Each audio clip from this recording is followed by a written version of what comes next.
So I don't have any descriptions for Vidanta Vallarta, which is a big L. My bad. I thought I would have this information and I don't. Bummer. I'm not gonna. I would probably restart the video if I'm being honest, and go in and try to find all the shot shapes that I think are required. It's a par 71, 7,400 yards. At least I have that information in.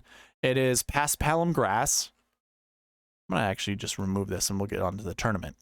Paspalum, which I also don't have stats for, so we're not gonna be talking about paspalum grass. I don't necessarily think there's much you can use. From what I remember the tournament being last year, golf course is pretty straight away. It's a resort style golf course, so it's wide fairways, big greens, relative to average. You would think it's a scoring fest, but last year our results, we had 17 under with John Rahm. I would have thought, I remember the conversation heading into the event that this was going to be an easy scoreable golf course where we were going to think like 20, 24, somewhere in there, under par was going to win. And it didn't. It was 17. I do remember the broadcast last year talking about, the course is a little bit more challenging than what's perceived. So if you're doing any research when it comes to like the golf course, first of all, be careful out there, because I know some people like to do hole by hole analysis and not provide you, really anything of benefit. I think, how I typically do it, and again, I'm sorry for not having that information for the golf course, trying to figure out who has an edge when it comes to shot shape is probably the thing I would look at the most. If there's any forced carries or any layups that need to be done, those things should be taken into consideration. Sometimes the architect, this is a Greg Norman golf course, so he is your architect. You could use that as data points.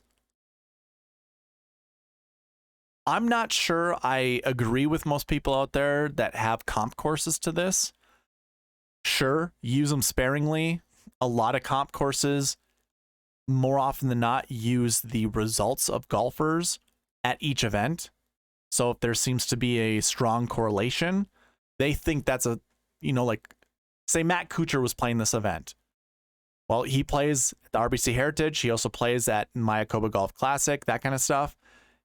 If he had played well at this event, people will lump those in and say, hey, these courses are comp courses. You got to be careful with that type of information. Really, the only comp course that I can think of, I should say this, the only criteria that, to me, that comes to comp courses are forced carries, forced layups, dogleg lefts, dogleg rights, drivable par fours, and hazards. Like, if you aren't looking at all those pieces of information and where their strengths and weaknesses in people's golf games, I think it's all irrelevant. So I would say do that. I apologize for not having that information for you. I'm not even going to try to tackle the golf course information outside of what I just did. I guess the one thing what I could do, go to the tournament fact sheets, go to the PGA Tour. They don't even have it up here either. So it's a broken it's a broken event. Not a lot of golf course information, unfortunately. So yeah, that's a bummer. There's nothing else we can really do about that. Some other data points that I think I would use, maybe winning score, maybe the cut information. Like if we look down here, the cut was -2. Obviously, people who missed the cut were -1 and below, so the cut was at -2. Keep that in your mind. Use those as data points when you're looking at, golfers who do well at tournaments like this, where the score is between 15 under and 20 under, or 16 under and 20 under, and your cut score is, I'd say, -1 to -3, if I'm being honest. So that's really all that I have for the golf course portion of this. For your tournament information, there's 144 golfers in the field. There were some withdrawals. Davis Riley was one of them. He's not on my list, as you can tell. He was like $9,800, or he is $9,800 in DraftKings, so be careful playing him. should have big, red letters or a big red circle that says out. Don't play Davis Riley. And also be cognizant of any other withdrawals that might be happening. Your strength of field's 117, at least that's what I've calculated using the old methods of strength of field. 48 points are going towards Jon Rahm, or Jon Rahm provides 48 points of this. You take him out. Let's see, do I have a running total? I do. 69. Nice.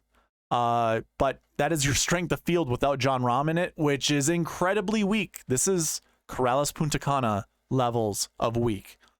And if you wanted to use a tournament like that, by all means, go and do so. The scoring is probably a little easier there.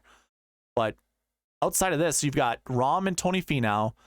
They're probably the only guys inside the top 50. Let me go ahead and put a filter on this. We can double check this.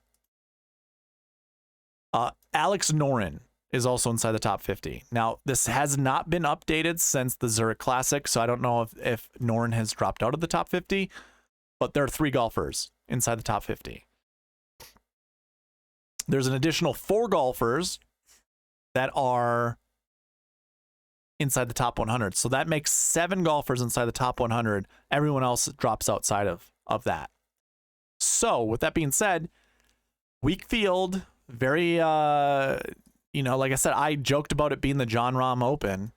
I honestly don't disagree. I think it is the Jon Rahm Open. So that's really all that I have. I'm not going to go player by player, salary by salary. It's a weak field event. Jon Rahm is your favorite by far. I don't even know what the odds are for him. I would say his price tag at $12,000 should probably be $12,600. But this is the tournament and golf course information portion of this. Well, I'll talk about salaries a little bit later. Yeah, it's a glorified Corrales Punta Cana event. So, which is kind of sad because this is the Mexico Open. This is their national championship. So you do have qualifiers down in the 6K range that have qualified through the different qualifying stages in Mexico. I'm guessing like Omar Morales. Obviously we're looking for Spanish names. There's a few of them down here. I don't know how many spots they kept open for this event, but either way, this is Mexico's national open, just like our U.S. Open. So there is some importance to that, or that goes along with that. You could probably use old Corn Ferry Tour information or Latino PGA Tour America data if you wanted to. It's just when you put the best golfers in the world on, or in an event where we might have golfers who have played here before who have won this event on either the Corn Ferry Tour or whatever, it won't matter because, when you have Jon Rahm in the field, it's Jon Rahm. It's Jon Rahm time, essentially. So